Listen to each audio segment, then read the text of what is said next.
Очекувам со засилено темпо да продолжат градежните работи на автопатот Кичево Охрид и да биде испочитуван зададениот рок, вели министерот Бочварски.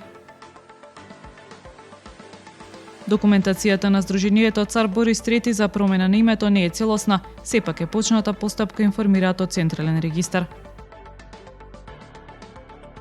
Охрид дел од сајмот за туризам во Белград, од денес презентација на природната убавина, богатото културно наследство и гурманско искуство.